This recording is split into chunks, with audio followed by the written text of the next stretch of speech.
Specialty of the College of Classical Chinese Medicine is a unusual, very unique focus on the Jin Gong system of cultivation, which is a combination of different moving exercises, sitting meditation, standing meditation, even lying down meditation, where particular movement patterns and breath patterns and visualization patterns are combined into one. That is what in Taoism is called the internal alchemy, is fusing these three things together: our mind, our breath, our body posture, and achieve a state of unity in the heart-mind that brings us energy and calmness and healing. And while in other places you have a minimum of Taiji instructions, for instance, or Qigong, we take the concept of cultivation particularly serious at the College of Classical Chinese Medicine, and want our students to emerge healthier from the program than they came in. And that is why we have several hundred hours of Jin Gong cultivation. We are also extremely proud to be, in a certain way, have been handed the baton to carry on the lineage of the Jin Gong, which has been virtually lost in China itself.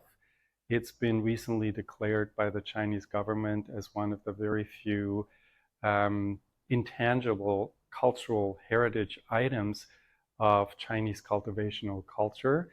Yet there is nobody in China itself to continue this lineage. So this is a very unique place that we are very systematically not only teaching this to our students so that they can teach it to their patients and stay healthy themselves, but that we also can participate in the larger task of keeping alive a cultural World Heritage item. One of the things that really interested in me in the Qigong was it's a traditional part of medicine.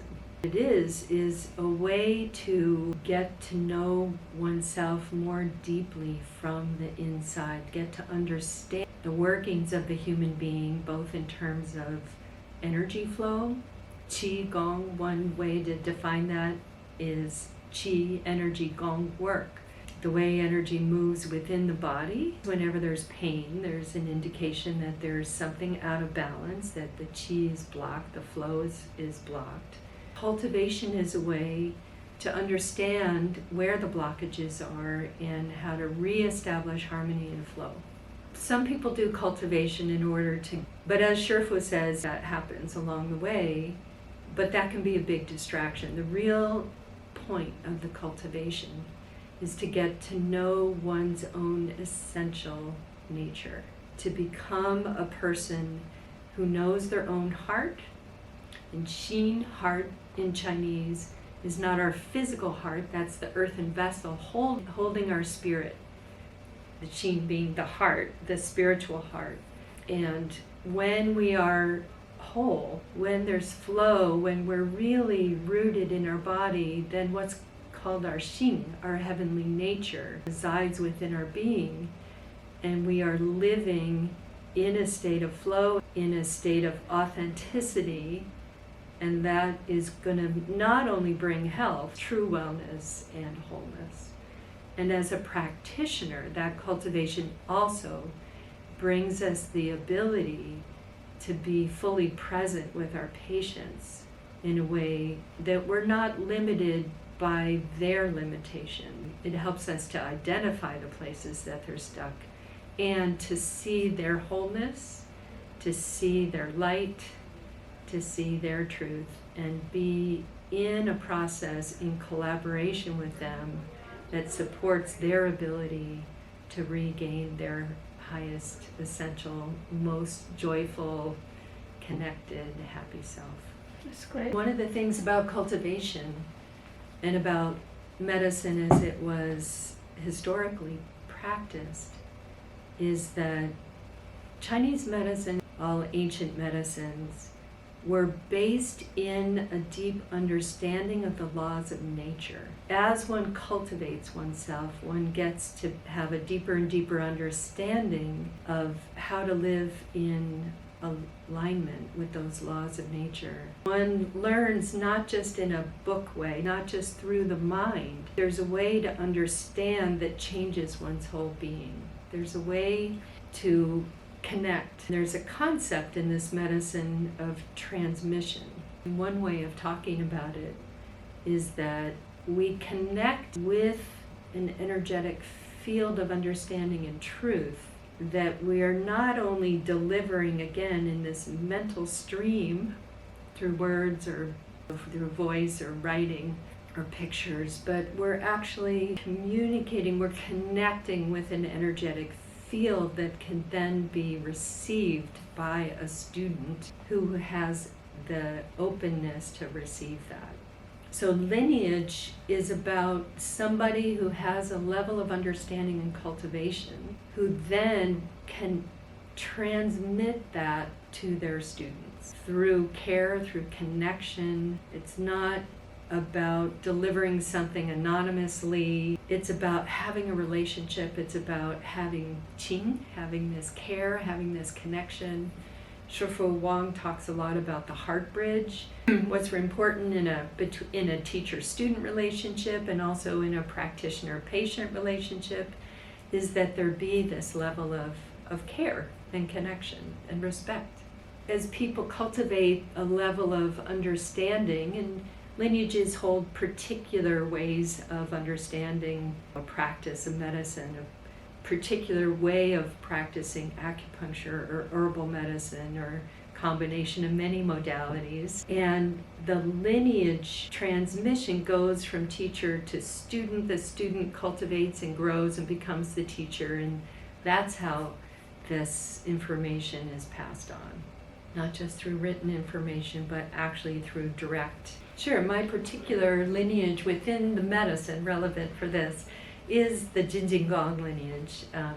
I went to China first in 1997 to study with Shifu, and now I've been there 11 times. It'll be my 12th trip this summer, and Shifu has come to the States a couple of times. So my lineage is that lineage. I first learned it with Heiner Fruehauf, who is Shifu's student. So I took the oath to the lineage with Shifu, along with Tamara Stout and Bill Frazier. I can't remember exactly what year that happened, in the early 2000s. And so I'm part of that lineage. I've been studying and practicing and teaching for more than 20 years now. And it's a really important part of who I am personally. It's a part of who I am professionally. When I was the dean at the College of Classical Chinese Medicine, a really important part for me, and my job was to be teaching Qigong classes along with Heiner and Tammy and Bill. It was a way to really get to know students in the program and to share what I hold as being an essential part of what this medicine is all about. It behooves them to work on themselves in this self-cultivation capacity, and that Qigong is, in this particular program, the vehicle through which that happens. Qigong is basically, you might say, standing yoga energy work, this kind of thing. Really what it is it's a form of moving meditation. And what that has the effect of doing is increasing self-awareness, increasing awareness of one's own capabilities, one's own liabilities, and enabling growth through recognition. That happens through a variety of means in our program, through Qigong retreats, through Qigong, what we call practicums, which is where you learn it in a classroom setting. In our particular program, we actually have more Qigong, more energy work in this sense than any other program that I know of. And I think that our students really value it and benefit from it. I heard recently a student actually talking about, geez, can we have an alumni Qigong retreat? And I said, sure, I bet our faculty and our students would be thrilled about that. Why don't you broach that with some of the instructors and I can have the conversation as well. I think that speaks volumes, that a student who is about to graduate would ask something like this. For someone to be embarking on a career in which healing others is the main part, that it behooves them to work on themselves in this self-cultivation capacity. And that Qigong is, in this particular program, the vehicle through which that happens. Qigong is basically, you might say, standing yoga energy work, this kind of thing. Really what it is it's a form of moving meditation. And what that has the effect of doing is increasing self-awareness, increasing awareness. Yeah, cultivation is self-cultivation, or the cultivation of self-awareness, or the cultivation of awareness, or the intensification of consciousness, the significance of practice, the significance of meditation are all profoundly, absolutely necessary aspects of one's development as a physician. Because what is perhaps, the greatest thing that a physician can have is clarity. To guide practice and to guide the practice of medicine, there is nothing more beneficial than clarity. Clarity arises from stillness. And the capacity to bring ourselves into a state of, to practice the well-practiced experience of bringing ourselves and our awareness into contact with stillness, and then being able to bring that stillness, to allow that stillness to awaken into a clarity of perception, which has available to itself all of the means of awareness within the human body, all of the complete sensorium, including physical sensorium and beyond physical sensorium, must be cultivated to have an adequate clarity to practice medicine at its highest level.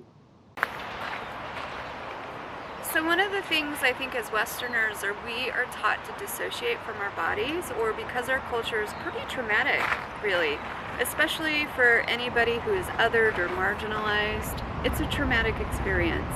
I know as a queer woman, so much trauma, trying to fit into a world that doesn't recognize, understand, or quite frankly with conversion therapy, treatment programs actually looks to harm young gay and trans folk. So we dissociate from our body, and I feel like acupuncture helps people reassociate with their body through sensation. So if you just put a needle in and you don't have good Qigong to help move the Qi through the channel, it just stays in this point.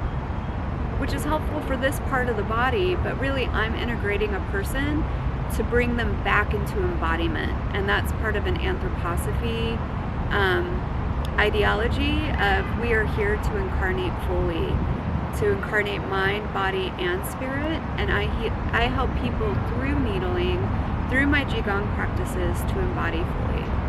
And you can't do that without knowing your own body, which is why Qigong is so important.